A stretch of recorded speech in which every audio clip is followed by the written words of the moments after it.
Bom, a gente trabalha em 3 locais lá. Tem o North Campus, que é aquele ali em cima, que é onde a gente passa 3 dias por semana fazendo principalmente análise no computador, analisando os dados que foram coletados nos experimentos. Tem o East Campus, que é aqui embaixo, que fica na Medical Area, em Boston. Lá a gente faz experimentos, geralmente de terça e quinta, com porco, e depois a gente vai analisar no laboratório mesmo. E o West Campus, que tem os Grand Rounds, que a Natasha falou, que são reuniões no hospital, que a gente participa sexta de manhã e que a gente vê os cardiologistas discutindo as novas terapêuticas ou abordagens e a gente participa como ouvinte. É bem interessante. Aqui do lado do laboratório tem o Fenway Park, que é o estádio do Red Sox, que eles são fanáticos por esporte. É bem legal que com a nossa carteirinha do hospital a gente tem desconto. Então a gente paga $5 e pode ir nos jogos se a gente quiser. E a gente pode emprestar para os nossos amigos também. Essa é uma foto do laboratório. Aqui é o Verrier, Ananda, e no computador, que a gente fica analisando o eletrocardiograma, principalmente. Fazendo dado também no tabela, gráfico. Chama Pruca. De novo. E aqui é o eletrocardiograma. No porco, vocês vão ver, o Bruno vai falar, a gente deixa uns eletrodos, fica monitorizando o eletrocardiograma do porco. E depois a gente analisa. Geralmente tem que medir intervalos, ver a onda T. Tudo isso é mais ou menos a rotina do laboratório. Outra foto, aqui é onde a gente preparava as drogas dos experimentos. Esse aqui é o laboratório onde a gente realizava os experimentos. Aqui fica o Pruca, aquele computador do eletrocardiograma que eu falei. Aqui o porco ficava deitado, onde a gente fazia cirurgia. E tem o fluoroscópio. Como eu falei, a gente passa alguns catéteres no porco para monitorizar. E a gente precisa desse fluoroscópio para tirar um raio-x e ver se o catéter está bem posicionado, para fazer a análise depois. O teste elétrico. E o teste elétrico, a gente deixa esses catéteres no porco, a gente faz algumas estimulações, mede alguns parâmetros, são vários parâmetros, depende do experimento, e a gente vai analisar. Aqui é um estimulador, que a gente conecta os cabos. Quem fazia essa função era o Bruno. Ele estimulava o catéter, ele dava um choquezinho no porco, provocava uma arritmia e depois analisava. Eu ficava sentado aqui, vendo o eletrocardiograma, a gente ia pressão, ficava monitorizando o porco. E a Nanda ajudava o Verre na cirurgia, meio que instrumentando. Aqui é uma foto de onde a gente tinha os ground rounds toda sexta de manhã. E daí sempre tinha um convidado diferente, em vários lugares do mundo, ia lá falar. E daí ficava uma super discussão, assim. Claro que ele não participava, a gente só ouvia, mas era bem interessante para ver como funciona. Essa é a foto do Beth Israel, do West Campus, visto de fora. É bem bonito lá, tem vários hospitais, a medical area deles é bem grande. E é tudo muito perto, assim, indo a pé de um lugar para o outro, de bicicleta mesmo, tudo muito fácil. Bom, vou falar mais ou menos o que a gente pesquisava, né? Obviamente a gente teve vários protocolos ao longo do ano, porque dependendo da pesquisa era um protocolo diferente. Mas basicamente, assim, os temas envolviam fibrilação atrial, né? E ventricular também. Mais atrial, era mais a área do Verrier, né? E um dos principais trabalhos do Verrier foi a onda T alternante, que ele usava como era uma alternância que existia na onda T, né? Que é um método de predição para risco de morte súbita.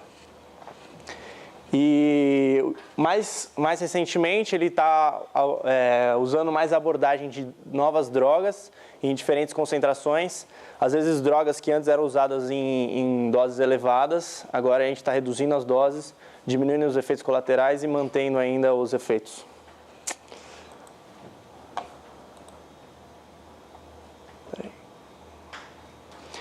Vou falar mais ou menos na rotina do laboratório, né? Porque a gente fala aqui dos laboratórios, onde que é e tal, mas você fica meio perdido.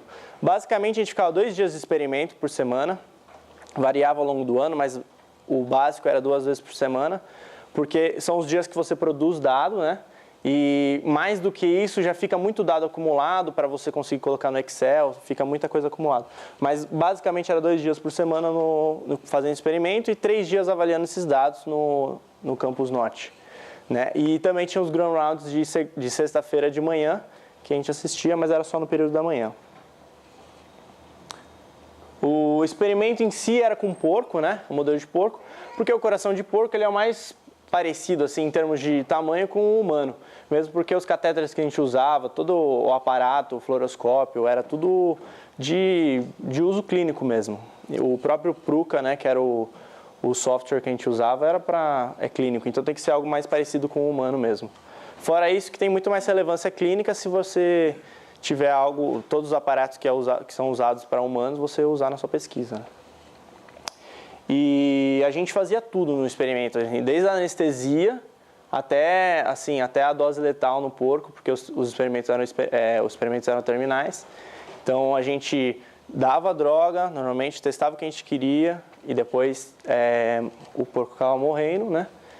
Mas a gente fazia tudo no experimento, tinha um grupo que ajudava a gente, limpava o porco, colocava na mesa, tudo. Mas de procedimento mesmo era basicamente a gente que fazia. E os protocolos variavam, assim como eu falei, né? A gente fez já estimulação vagal, né? Que isolava o vago, fazia estimulação. Tem vários porquês disso, né? E o que a gente fez bastante também foi uma isquemia da coronária, né? Principalmente a circunflexa, que era que irrigava o átrio esquerdo. E com isso a gente produzia fibrilação atrial mais fácil para conseguir testar os parâmetros da droga. Também a gente avaliava, como o Lucas disse, intervalos, né, que são clinicamente importantes no eletrocardiograma. Aqui é uma foto do fluoroscópio, né, mostrando a gente colocando o catéter no átrio direito, né? Você precisa do fluoroscópio porque senão fica bem difícil saber onde que você está. E ali descendo no ventrículo esquerdo pela carótida, né? Também para verificar um eletrograma ali da região. Para conseguir acessar a isquemia cardíaca, a gente fazia uma toracotomia, a gente abria o porco, né, entre costelas, e aí pegava o acesso à coronária, tinha um balão que a gente colocava em volta da coronária, inflava esse balão e produzia uma isquemia, que era bem controlada, tinha um Doppler logo depois do balão, para conseguir medir o fluxo da coronária, algo bem, bem interessante mesmo. E aí você fazia a isquemia e conseguia a fibrilação, né? E aí com as drogas que a gente testava, antifibrilatórias, você conseguia medir a eficácia dessa droga. Os resultados, como é um grupo que está faz tempo já, logo depois do Good Last, que foi o Verre que abraçou esses alunos, né? E aí o primeiro foi o Cello, Marcelo Carbas, não sei se vocês conhecem, e ele já teve um trabalho no primeiro ano, isso foi em 2008 primeiro. Em 2009 teve o trabalho também com o Danilo, vocês conseguem ver aqui. Foi o Danilo, depois o Danilo Iberê, depois o Caio e Beto, são da Atlética também. Ano passado foi o Marcel, o Alexandre Canas, Vitor Pagotto. E esse ano o nosso, a gente conseguiu também, mandamos para o JCE, que é o Journal of Cardiovascular Electrophysiology. Foi bem interessante, a gente conseguiu mandar em janeiro esse trabalho. Tem um índice de impacto importante, né? E além disso a gente teve o prazer de conseguir apresentar esse trabalho, inclusive semana passada em Denver, num congresso que tem anual, chama Heart Rhythm. A gente participou desse congresso em Boston, em 2012, que foi justo em Boston. E inclusive estava o nome do pessoal, o Alexandre, o Canas, o Pagotto e o Marcel. E nesse ano foi o nosso, que felizmente a gente conseguiu publicar lá, foi legal, foi uma boa experiência também apresentar o pôster junto com o Verre, ver ele de novo, foi interessante. E é mais isso. Eu acho que é importante também, vocês viram esse slide, é importante conhecer um pouco a personalidade do Verre, porque vocês vão ter bastante contato com ele. Tem muito laboratório que você vai ver o seu professor uma vez por semana, duas. Então você vai ter tanto contato com ele. Com o Verre é o contrário. A pesquisa que a gente está fazendo é a pesquisa dele. Então ele vai estar o tempo inteiro com vocês, 100% do tempo. Que é muito bom e também às vezes é muito ruim. Mas é interessante, porque em nenhum momento você fica sem saber o que fazer, entendeu? Você está com dúvida, você vai lá, pergunta, entendeu? Então é muito bom, você não fica... Porque como você está mudando de cidade, fazendo um negócio que você nunca fez antes, você chega lá, você não sabe o que você está pisando, sabe? Você não sabe o que você está fazendo. E chegando lá, ele te explica tudo, ele é bem didático, assim. Ele gosta de explicar, dá livro de receita pra gente. Todo mundo desenvolve um trabalho junto também. Porque tem alguns laboratórios que eu vi que às vezes que eram 2 pessoas, mas cada um tinha uma linha de pesquisa principal, meio faziam um paralelo assim. Aqui não, aqui é um projeto só, ficam os 3 trabalhando juntos e o VR coordenando, então é integral mesmo. Não seria é importante um grupo que trabalhe bem juntos. Exatamente, é legal um pessoal bem integrado, né? E ele também tem um senso de humor bem... Ele gosta de fazer piada assim o tempo inteiro, então ele gosta que seja uma pessoa bem humorada também, para trazer uma boa energia, né?